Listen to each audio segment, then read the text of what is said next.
You're listening to My Comic Life on the My Comic Life Podcast Network. Welcome back to My Comic Life, folks. That's right, My Comic Life, your one-stop podcast for all things geek, nerd, comics, movies, video games, pop culture, TV. If you're into that, stop. You have found the podcast for you.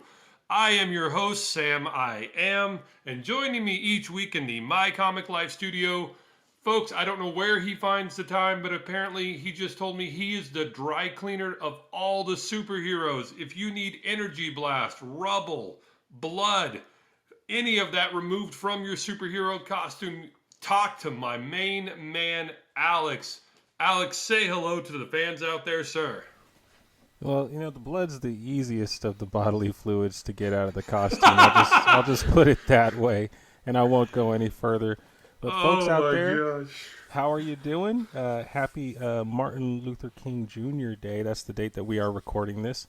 I hope you all got the day off. I know I didn't. I know Sam didn't. But hey, it is just how the way that it works out sometimes. But regardless of that, we are here recording for you another great show on the menu. Sam, I can't wait to hear what you have for us tonight. All right, man. No more delays. Jumping right in, we got our first look at The Boys Season 3. The popular Amazon series based on the extremely mature Dynamite Comics publication recently released a first look at Season 3. Alex, just right off the bat here, have you watched either or both of the first two seasons, and what are your thoughts on the hyper-violent superhero series? I binged the first season, and I was hyped up for the second season, and I think I watched like one or two episodes of it, but it just kind of got lost because I think there were a lot of things that came out at the same time. I'm not really sure, but it kind of just got put on the back burner, and I've never really revisited it. I have kind of like read the spoilers just to get caught up for this segment that we're doing here. But it's definitely on the menu, especially taking a look at this first look that they had here, because it is kind of it's pretty sweet when you look at it. It's short and sweet. What are my thoughts on the hyperviolent superhero series? I like it a lot. I don't know why it ended up being on the back burner for me. A lot of people do a great job in this show. It's very well written. And, I mean, of course, it's very well written. It's from, it's a Garth Ennis, or originally a Garth Ennis kind of publication. And he always does a great job with his characters, with his, the stories and everything. So I dug it a lot. It was unlike anything I had kind of ever seen at the first time when it had premiered. So I'm on board for season 3, most definitely. Sam, what about you? Are you familiar with the with either of the first two seasons, and what do you think about this about the superhero series? Oh man, love this show.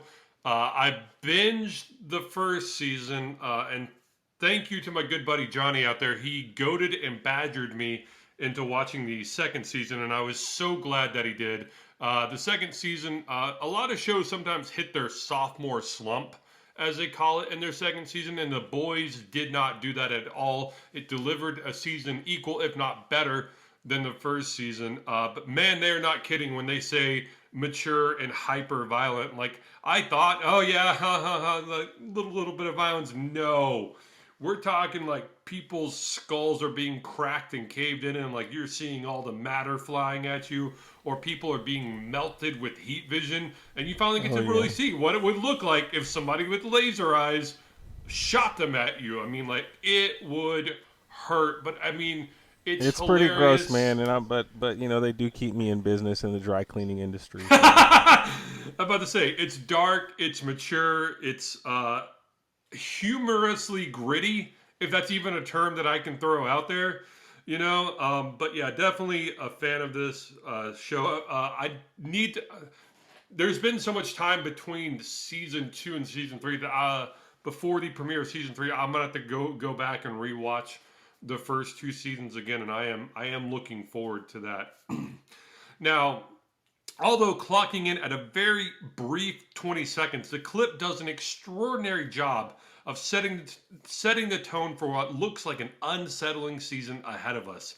In it, Ashley Barrett, played by Colby Menifee, the publicist turned vice president of Bot International, is in focus as she nervously supervises a photo op featuring Homelander, played by Anthony Starr, and Starlight, played by Aaron Moriarty. Starlight seems to be doing very well, but as the camera focuses in on Homelander, there's something very unnerving about his expression. The camera then quickly cuts to the title card, unveiling the season 3 start date. Alex, what did you think of this very short but very surprisingly deep teaser that we got here? Like you said, it was very, very brief, but it kind of reminded me that Anthony Starr is just like he is far and away my favorite part of this series. He does such a great job of just capturing how um, like unhinged Homelander is. Because in the comic books, he is just like a complete sociopath, as and it's a very realistic take on what somebody with that amount of power would be like. I mean, how do you feel? You kind of feel like the boot, and you're just saving a bunch of ants. It's just like it gets to that point where you just feel like you're above all of this, and he does an excellent job of portraying that in this series. And to see his kind of um, the expression on his face, where it's just like it's this smile that's just I mean, you said it best. It's just unsettling. So, um, and right before it cuts, you can see that the smile just kind of very quickly fades from his face. So I'm interested to see what happens at give me like 2 or 3 more seconds of that scene so I can just see what happens. But what do you think of the teaser trailer that they showed to us, Sam? It definitely harkened back to a episode in season 2 where Homelander goes to like a protest where like a crowd has gathered, and he's thinking he's going to be celebrated there, but he's not. He's booed, and people are not liking him, and they're getting angry at him. And he spaces out for a second, and he just imagines what he could do to this crowd. Like you said, your boot ant analogy there. But he has this vision of himself just using his laser vision to kill everyone in the crowd and just silence all of his haters right there. And I mean, again, kind of like he has this unsettled look in this teaser. He had that same unsettled look on his face during that episode, and it just kind of looks like he's again losing touch with reality, and losing touch with like his more moral side, and he's just thinking I could rule the world, like I could kill everybody who disagrees with me, and I could just rule the world and make people see things my way or they die. Like that's and all this is brilliant, like you said, brilliantly shown in his face, all in like the span of like 20 seconds, man. Like you're right, this teaser is 20 seconds long. um but yeah, he looks unsettled and unnerved and unhinged, and like he looks like he might pop off at any second now, and that is just awesome. I am looking forward to it a lot. Absolutely, I am too.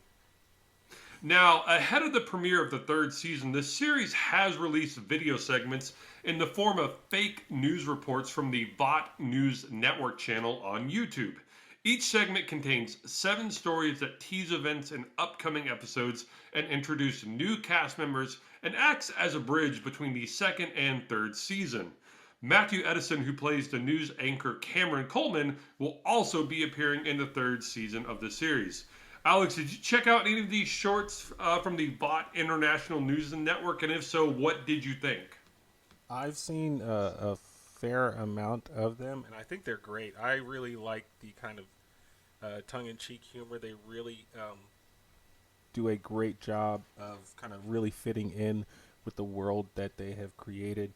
As far as it's like a propaganda machine. I don't really want to like kind of link it with any real world like analogies, but I mean who they're definitely trying to parody here, and they this guy Matthew Edison, the actor playing Cameron Coleman, does an amazing job of doing that.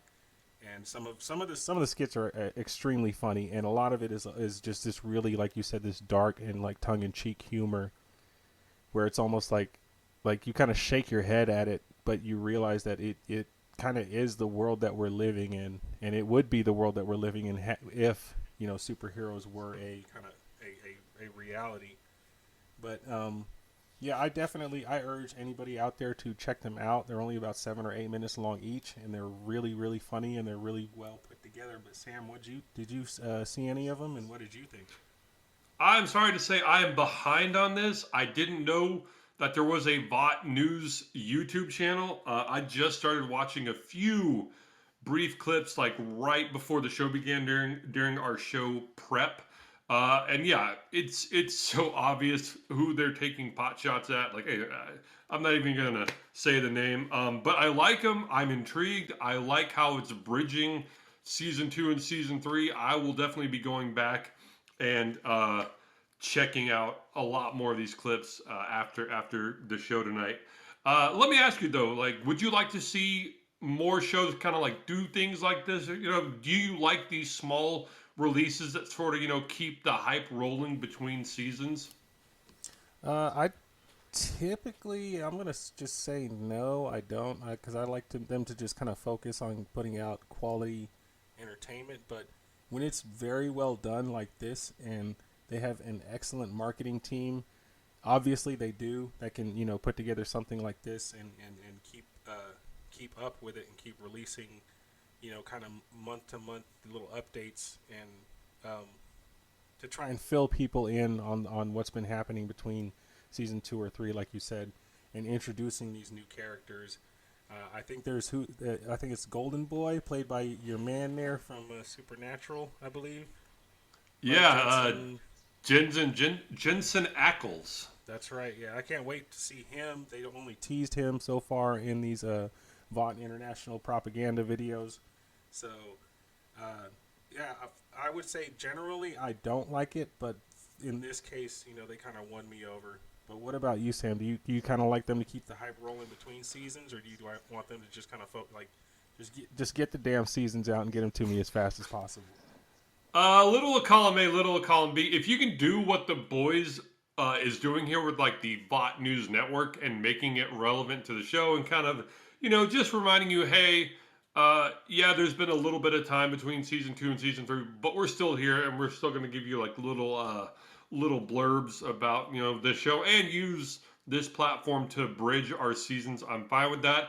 If you're just giving me like, hey, look, here's the costume designer talking, for 10 minutes about the costumes of the show. I mean, like, that's fine, but put it on the Blu-ray. Like, don't just don't make content for content's sake. Like, if you, like I said, if you can tie it in to like the universe that the show exists in, sure, I'm fine with it. But also, yeah, get me those seasons. Get me those seasons out fast, fast, fast, fast. And yes, I'm excited to see Jensen Ackles because a lot of the superheroes in this universe have some character flaw or some defect in them.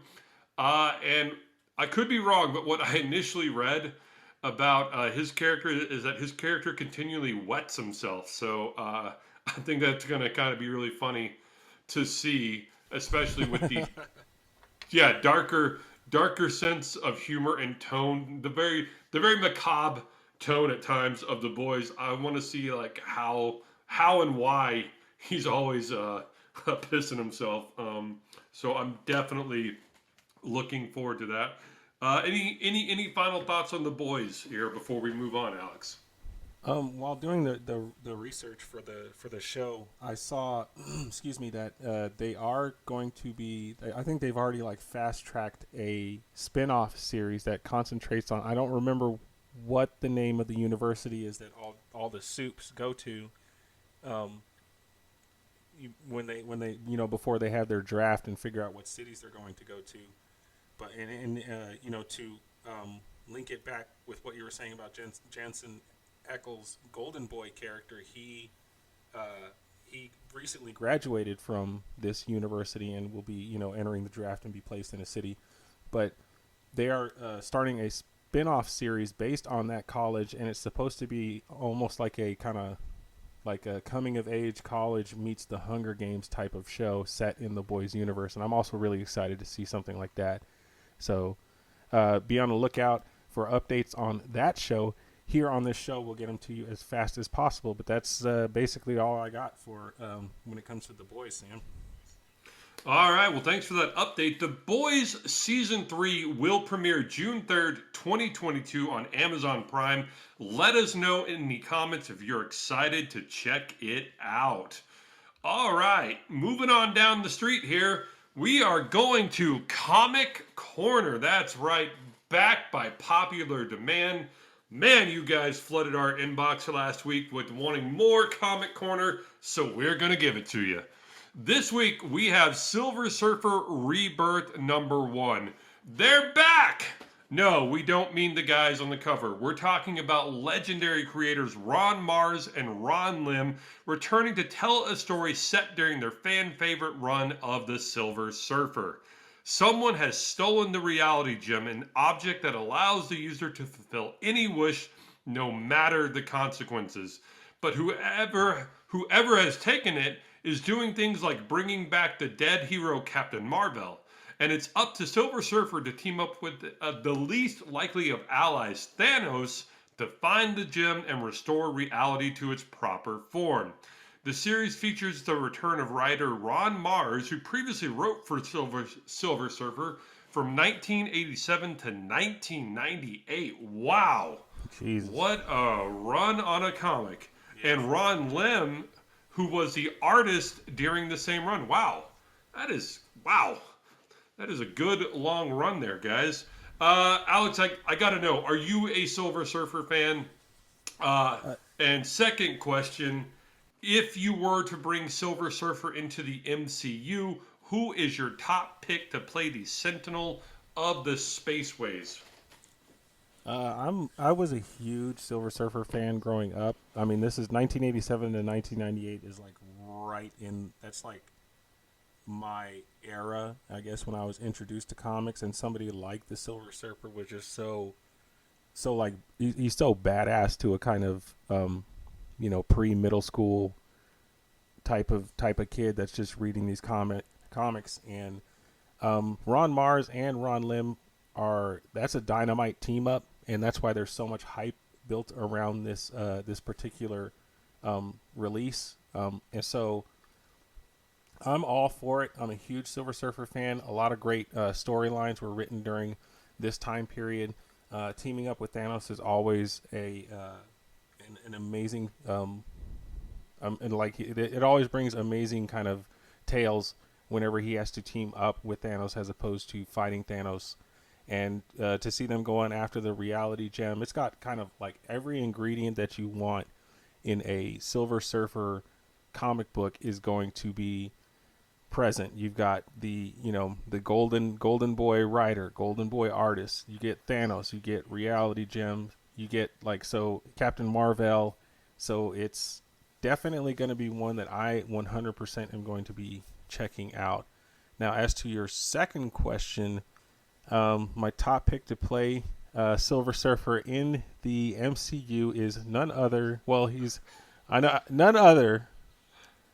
than the man, the myth, the legend himself, Mr. Oded Fur. Yes, I 100% believe he has the chops to pull it off. Hopefully, sporting that same ponytail that he had in The Mummy, because that to me is just like.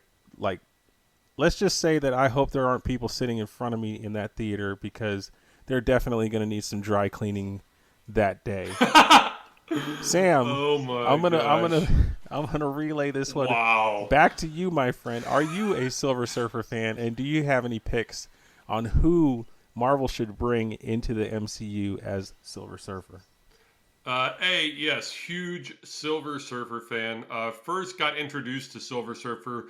Cartoon Network used to rerun the superhero cartoons of the 60s on Saturday afternoons back in the day on Cartoon Network. Those. And so I saw the old school Fantastic Four cartoon, and got introduced to the Silver Surfer there, and then saw him in the short-lived but still pretty fun '90s Fantastic Four cartoon. So I've always kind of associated him originally with the Fantastic Four, but just the more you get to know this guy, I mean, he glides through the galaxy on a surfboard with basically unlimited powers at his disposal. And also, Silver Surfer was kind of a saint, man. He acted as Galactus's herald, and if you look at his backstory, he chose that role so Galactus would spare his planet. But when Galactus turned him into Silver Surfer, he forgot where his planet was and kind of who he was. But he kept choosing lifeless planets for Galactus to devour. So I mean, good on you, Silver Surfer. And then eventually he kind of gets his head knocked in a little bit, and he remembers who he is, but he doesn't remember where his planet is in the galaxy. And he fights back against Galactus, and is trying to find his way home. He is lost in the galaxy. But the dude just looks badass, and again, he's on a flying galactic surfboard with almost unlimited powers. That's just fucking badass, man.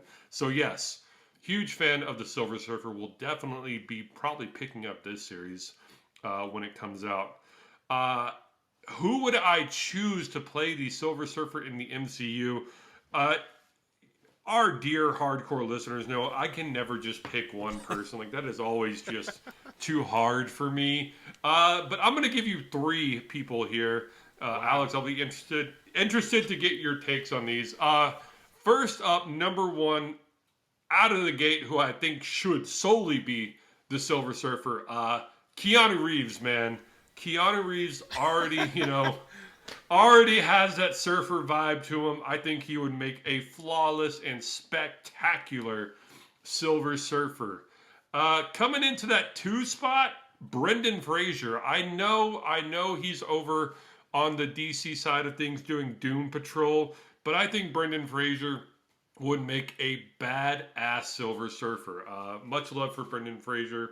Would love to see him play the Silver Surfer. And last, but not certainly least, a man with a very unique voice, Christian Slater. I think Christian Slater could be... Yeah, no, did not see that one coming, did you? I did not. Yeah, Christian Slater of Heathers and Mr. Robot and Pump Up the Volume fame. I think he would make a fascinating and fun Silver Surfer. So right there, Keanu Reeves, Brendan Fraser, or Christian Slater. Marvel, you're welcome. I just gave you the perfect Silver Surfers right there. You guys really got to start hiring me and Alex for consulting work. And casting by Sam and Alex. Yes. Yeah, casting by Sam and Alex. That has a nice ring to it. The casting offices of SNA. That's right. All right. As far as your I do get what you're going for with each of your picks. They each have the kind of like a surfer inflection almost in their voices, or they can. Yeah. They've shown the ability to do that, especially with Brendan Fraser in Encino Man, Keanu Reeves in his entire life, Christian Slater in a few of his productions as well. He I believe he played a superhero already on the popular show Rick and Morty, and he did a very good job with that. He shows up in Archer all the time, always does a fantastic job. He definitely has the voice acting kind of down pat. Both him and Brendan Fraser have that, as well as Keanu Reeves, because he recently did the voice acting work for that Cyberpunk video game. So, yes. And I think every single one of them are comic book fans, and how can you not be a fan of the Silver Surfer? I like your picks. But they're definitely not Oded Fur, so I'll just leave it at that right there. All right. Moving away from the Silver Surfer into the DC side of things. Next up, we get Nightwing 88. The blue stripes are back, baby. That's right. Get rid of the red. Get rid of any other color. Nightwing needs to be in black and blue. The blue stripes are back. Nightwing gets an updated suit starting this issue. Meanwhile, after the distressing events of rescuing Haley from getting dognapped by the bad guys, Nightwing discovers there are way more hits on Dick Grayson than he realized, thanks to going public about his fortune. And he needs to find a clever way to be both Dick Grayson and Nightwing at the same time. Meanwhile, Heartless tries to buy power away from Blockbuster in order to take control of Bloodhaven, and both of these big bads have Nightwing in their crosshairs. I just want to say, Nightwing was still battling Bloodhaven in 1998 when I was in middle school and reading Nightwing comics. That guy has had a hold on Bloodhaven for fucking ever in the comics. Dang, man. Artist Bruno Redondo, I believe, is singling out the return of the blue stripe running all the way down to his fingers, which originated with artist Brian Stelfree's 1995 redesign of the Nightwing costume. However, Redondo, okay. However, Redondo's image doesn't give any indication of Stelfree's ponytail making a comeback. Alex, what do you think of Nightwing's new digs? I like them. They kind of feel almost like it's a return to the one of the better eras of the Nightwing. As far as the costumes go, I know he's had quite the run of the spectrum. From, like you said, they had some red in there. He's also done, didn't he go back to having the acrobat suit that had like some light blue and gold in it? Yeah, he's been secret agent Dick, and just like an all black, no masked, Right. costume. Yeah. I like this one. It's a lot more streamlined. It's to me, it's the Nightwing that I remember reading about. Like I said, like you had just described, 1995. That's my golden era right there. And so this is definitely right up my alley. So I love the new digs, which are the old digs. Almost, when I put a couple of the pictures in the show's notes, so you can definitely see that there are some slight redesigns. The only thing that's drawing back from me, I gotta get that ponytail, bro. I don't care how much money he's worth right now. I gotta see that ponytail, man. That's just the beautiful part of it. But what about you, Sam? What do you think of the new clothes? Oh man, I love it. I mean, yeah, yes. Again, to me, Nightwing should always be in black and blue. He should always have that blue stripe running through his costume. I am thrilled to see it back. It looks like there's like a slight, just modern tweak or artist take and update on the costumes look just a little bit. But as long as you're keeping it black and blue and not bringing back that crazy gold shoulder shield he had in like the late 80s, early 90s with the ponytail, I'm okay with it. His shorter hair to me, like in this picture, makes him look like Jared Padalecki from Supernatural, look like Right. he's suited up as Nightwing to me. As somebody who has grown out a ponytail over the pandemic and has shoulder length long hair right now, I'm with you. I want to see the long hair back on Nightwing. It would be fun just to see like the 90s hairdo with the modern day costume. I think that could be a fun take, and I think we're missing out just a little bit there. But oh well. The other thing that I don't that like, and this is just very minor, man. Again, this is me, like my childhood and stuff like that. But the way that his batons are kind of holstered on his comic or on his costume make it look like he's gonna have to grab them overhand, like over his head, whereas the original costume he would be grabbing them from, like he would be reaching underneath by his ribs and pull him out. And I always thought that was a super sweet kind of, anytime the artist had the ability to kind of draw that out was all like, it was just one of my favorite kind of panels that they would draw. So that's just that's just a minor issue that I have, and that's just because the costume is just kind of so beloved by me. But I'm sorry, Sam, you were saying. No, man, I totally agree. The back batons are a little, I don't know, man, because like I'm trying to like pull like sticks, like imaginary sticks like over my back. Like, what if they get caught or jammed up back there, or like get stuck, trying to like pull them out. It's much easier, yeah, just to like reach behind your waist and like pull down than to like pull up and over. It's why, no real ninja would ever wear like a sword diagonally across his back. It would almost be impossible to pull the blade.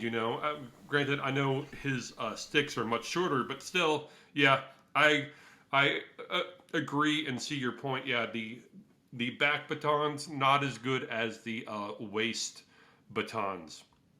Um, but hey, we previously covered how Dick Grayson has become the wealthiest member of the Bat family after inheriting the fortune of Alfred Pennyworth following his death and Bruce Wayne's drastic decrease in funds following the Joker War. Alex, do you think that Dick Grayson can successfully navigate living two lives better than Bruce Wayne did as Batman? Wait. You're telling me billionaire playboy Bruce Wayne is Batman? I Yes, don't old believe it. chum. I don't believe it at all. Yes, No, old chum, no. I am. I refuse to believe that at all. Could it But be billionaire playboy Bruce Wayne is actually Batman? Sorry, I just had to. Yes. that sounds like I'm complete sorry. bullshit. Come on, man. Why do you think Bruce Wayne picks up Batman's costume every Thursday Well, from they're friends. They're friends, from dude. your They're cleaners? obviously, they obviously know each other. I mean, shit. But I think that Dick Grayson being younger and kind of being under Batman's kind of almost like I guess he was his ward for quite a while there, and he would grew up under Batman's wing rim shot, but I think he watching how Bruce Wayne's life has kind of crumbled as a result of people finding out that they are in fact that Bruce Wayne is in fact Batman. That I think he could do a little bit of a better job trying to successfully live a life as both Dick Grayson and as Nightwing, especially since his love interest in the comic books, Barbara Gordon, already knows that who he is and understands, and she's in. She also helps out, and so it's kind of like they get the opportunity to still be in that relationship while he is also kind of fighting his city and taking on Blockbuster for the 150 millionth time. Yeah. Because he's been in control of Bloodhaven for longer than Kingpin's been in control of Hell's Kitchen. So that to me, he's done a successful job so far, and everything that I've read from this run so far. So I got faith. I got faith in Dick. What about you, Sam? Uh, yeah, I got faith in Dick too. I mean, come on. He grew up watching. Shocker! Spoiler here, Alex. He grew up watching Bruce Wayne be Batman and live dual lives. I think he could even improve where like Dick, or I mean, where like Bruce stumbled. Dick could improve and even be better at his duality than Batman was, because like I said, he had a good example, and he saw where Bruce faltered, or like Bruce almost misstepped, and people almost put two and two together. And you're right, he's got the lovely Barbara Gordon on his side backing him up. She is a whiz with computers, so like she could come up with false backstories as to where he was, and why he was bruised or why he had to miss this thing. He's got a good team and great examples. I think he will successfully find a way to lead dual lives. Any other thoughts on Nightwing here, Alex? I mean, the dude's got it all, man. He's rich. He's got a slamming girlfriend in a great relationship. Got a 3-legged dog. I mean, what more could a man want? I know, man. It's the simple things, billions that your butler leaves you, 3-legged dogs, dual dual lives. I mean, yeah, New costume. Live new costume, living the dream there, Dick. You're living the dream. All right, these issues released this week, so be sure to pick them up at your local comic book shop and say hi to the man behind the counter. All right, folks, moving from comics to Disney Plus TV series, it's time for Hawkeye. That's right. Spoiler alert, spoiler alert, spoiler alert. I'm going to give you that famous My Comic Life 4, 3, 2, 1 countdown. If you haven't seen, what are we up to? The fourth episode? Yeah. The fourth episode of Marvel's Hawkeye series. Pause the podcast here, go watch it, come back, and pick it up right here.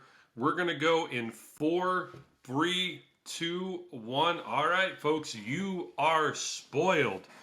The episode we are covering this week is titled Partners, Am I Right? And it was written by Aaron Cancino and Heather Quinn and directed by Bert and Bertie. And it premiered on December 8th, 2021 on Disney+. Barton diffuses the situation after Eleanor and Duquesne recognize him as an Avenger. Eleanor asks him to keep Bishop out of his investigation and later contacts an unknown person to inform them of the situation. With the help of his wife Laura, Barton secretly recovers his sword and discovers that Duquesne is the CEO of Sloan Limited, a shell corporation that launders money for the tracksuit mafia, while Bishop deduces that Barton was the Ronin. Hey, Barton Sam, really quick locates- here, really quick. I'm sorry to interrupt, but do you think there's enough Linda Cardellini in this? She plays his wife, Laura. Do you think there's enough of her in this show so far? No, hell no, man. I love Linda Cardellini. I've been a fan of her since Freaks and Geeks and onward, man. Bring us more Linda Cardellini. We love Linda Cardellini here on My Comic Life. Do you think there's enough Linda Cardellini here? I definitely don't. I think that it's almost criminal the way that she's, I don't want to say wasted, but she's kind of just sprinkled in here and there. I don't really know her from Freaks and Geeks. She's always just been Velma to me, and she's been amazing in everything that I've watched her in. She's a legitimate star, an amazing woman in real life, and friend of the show. And that's the whole reason I asked. I'm glad that we're in agreement that she should have definitely been involved more in the show up to this point. But I'm sorry. Please go on, Sam. No, 100% friend of the show, Linda Cardellini. We love your work here at My Comic Life, and please keep it up. All right. Barton locates Kazi and asks him to talk Lopez out of her vendetta against Ronin, while Bishop enlists a group of LARPers in retrieving Barton's trick arrows. Afterwards, Laura informs Barton that the watch the tracksuit mafia stole is sending out tracking signals from an apartment building.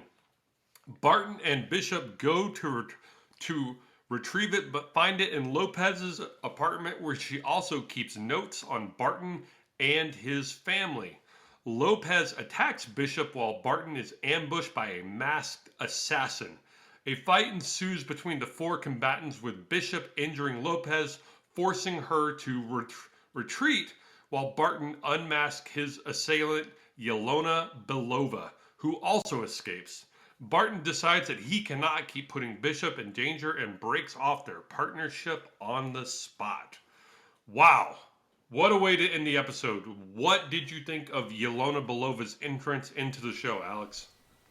I was absolutely caught off guard. I've kind of been so enthralled with the show that I had, we here at, My Comic Life, we kind of kept up with Hawkeye. We heard all the rumors and everything like that. I knew that she was supposed to be in the show, but I had kind of forgotten about that leading up to this. And it wasn't until, Kate is kind of like, well then, but you're fighting Maya? No, I'm fighting Maya. And he's like, well, then he unmasked her, and I literally like paused it, and I was like, you know who that is? I talked to my girlfriend while we're watching the show, and she's just like, just unpause the damn episode. And I'm like, no, you know who that is. Just getting really annoying in there. But, shout out to her, friend of the show. Love you. But to see her be unmasked and to watch her, make her entrance in such a kind of not so grand, but kind of a grand way where she's just kind of kicking his ass. Uh, that was definitely a surprise for me, even though I should have known that she would make a showing in this at some time. But what about you, Sam? How did you like the Yelena, her entrance into the show? I wasn't quite sure where she was going to make her entrance. If you had seen the Black Widow movie, the writing was kind of on the wall. I still wasn't quite expecting her in the show. It was a fun entrance, but not, not quite as dramatic as some of the entrances that we've seen in like previous Marvel shows. Like WandaVision, you know, or Oh God, here Captain we go. America. Here we go. or Captain America and the Winter Soldier. Those had some much more exciting and fun entrances in them. But it was still cool to see that little follow up from the Black Widow movie paying off here in Hawkeye. I will agree Do that it you? was very, very compared to especially some of the other productions that they had. It was very low key kind of introduction into her. So Yeah, I it was mean, just kind of I like, guess it kind of ta-da! makes I'm sense here. if he, yeah, it kind of just they kind of just threw her in there without like any kind of superhero landing or any kind of like flashback or anything like that. It's kind of like one of those. Yeah, she's here. You know who she is. She's here to kick ass. So that's all you need to know. Now you're caught up to speed. Let's continue watching the show. And I do appreciate that because that's kind of my speed when it comes to these superhero productions. So that I did appreciate that, and I liked the kind of 4-person fight that they had there on the roof. Do you really think that Duquesne is going to turn out to be like the big bad of this show? And also, what was your favorite part of this episode? I um I don't know, man. He seems really stupid. I guess for lack of a better term, he's played really well. But I I would like to say yes, but it's just like I said to me, he just seems really clueless, and I guess that's the way that his character is supposed to be portrayed. So I think he's kind of like a puppet, either knowingly or unknowingly. But yeah, I don't think that he's the big bad. To answer your question outright, I don't think that he's going to be the main villain of this show. My favorite part of this episode was probably, like I said, that 4-person fight on the rooftop. It was just really cool, and they showed a lot of. It was a lot of really sweet choreography, and you got to see kind of Kate, make pretty decent quick work of Maya while Barton is out there. He's just getting his ass handed to him. So, and then um to have Barton look at her and be like, you know who that was? That was a Black Widow. This shit just got real. You need to go home because we're not playing games anymore. That whole segment was probably my favorite part. I know, shocker, it's the people punching people in the face. So that definitely was my favorite part of this episode. What about you, Sam? I relay those questions back to you, my friend. I don't think Duquesne's going to turn out to be the big bad. I just don't see it like you. He's just not menacing enough. He's like mid-level management bad guy to me. Not top of the level bad guy. They keep talking about some mystery guy like above Kazi. Who like Kazi works for and who Kazi reports to, and how they don't want to like make this guy mad. Uh, I can't quite pin it down, Alex, but it just doesn't feel like, Duquesne is going to be the big bad of this episode. Um, Favorite part for me is when Kate brings Christmas to Clint just to cheer him up, and she keeps the whole big like Christmas movie tradition alive. That was very sweet. That was very heartwarming and touching, and just built great chemistry and camaraderie. Wow, words are escaping me here tonight. Camaraderie. Really built up their friendship more to me, and definitely kind of like flesh out more of that character development that I really like to see. And sometimes these shows can be light on. So really love that. Honorable mentions, yes, go to the rooftop fight. That was just a cool fight to see. And the LARPing group, always funny to see them pop up. They were hilarious, and it also gets hinted at that the LARPing group is going to possibly design updated costumes for Kate and Clint. So would be interested to see what an updated Hawkeye costume looks like. What would you rate this episode, Alex? It was solid. I mean, it wasn't too terribly long. It wasn't, but there was a lot of talking going on with this episode for sure, especially between Kate, her mother, Duquesne, and Clint, all kind of discussing that Kate is not ready for this and blah blah blah, and all that was kind of really predictable. The rooftop fight did save it, and I did like I know I'm kind of not really the soft guy, but I did appreciate the them getting wasted and celebrating Christmas in their own little way. That was kind of cool. So this one is I'm gonna give this one a 7. It's a very solid 7, and the only reason why it is that is because of the rooftop fight kind of pushed it like a half a point higher. So Sam, what would you rate this episode? It gets an 8. Like usually, the previous 3 episodes have been like 8.8, 8.9. Almost pushing that 9.0 rating. But yeah, great character development, but kind of a slower pace. So just a solid, just good B. Not quite B plus or B minus, just a flat 8. So yeah, nothing too crazy, nothing too bad there. Any final thoughts on this episode of Hawkeye, Alex?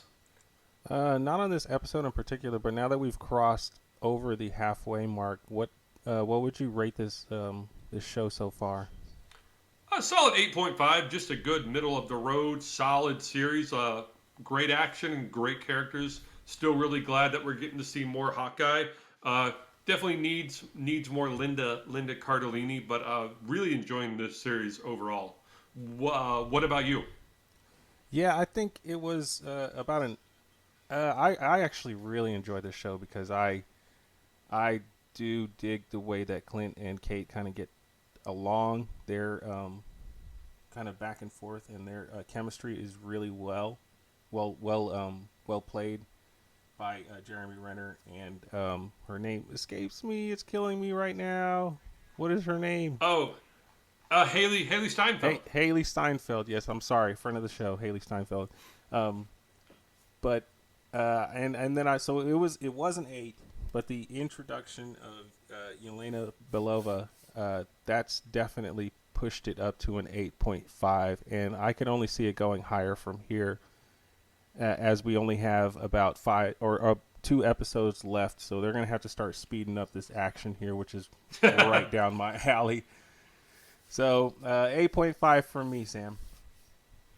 Awesome. Yeah, 8.5 for me. Definitely agree. This is a solid, fun Disney Plus series. Hoping it gets a few more seasons out of it. All right, folks, this wraps up another great episode of My Comic Life. As you know, it's time to shout out our My Comic Life Fan of the Week. Shout out to John Hemphill from Marfa, Texas, famous for the Marfa lights there. John Hemphill from Marfa, Texas. Sir, thank you for emailing us and liking our YouTube channel. Like our Facebook page, John, while you're at it. But yeah, John Hemphill from Marfa, Texas. Sir, you are our My Comic Life Fan of the Week. We salute you, John. A very big salute to you, John. Thanks for your support, man. DM me your info, dude. I'll send you a free dry cleaning coupon. And hey, folks, if you want to hear us talking more video games, if you want us to, devote an entire show to our favorite comic books and why, email us at realmycomiclife@gmail.com. Again, that email address is all one word, no spaces, realmycomiclife@gmail.com. Damn it. Again, apologies to Kevin Smith. We just ran out of time. Sorry we couldn't get you on this week, man. All that Linda Cardellini talk bumped you from our show. I'm so sorry about that. Get you on next week, buddy. But wish you and your family a very happy new year. And again, folks, please continue to like our YouTube channel. Alex, we're up to 20 subscribers on YouTube, man. 20. I like it. Never thought we'd get. Yeah, man. So please keep getting your friends, your family, whoever to like our YouTube page. That really helps grow the show. And continue to like and share our posts on Facebook. Again, that really means a lot to us. We sincerely appreciate it, and it really helps grow the show as well. All right, folks, that does it for another great episode of My Comic Life. So as always, ditch the herd. Be a nerd. Stay strong out there, my friends.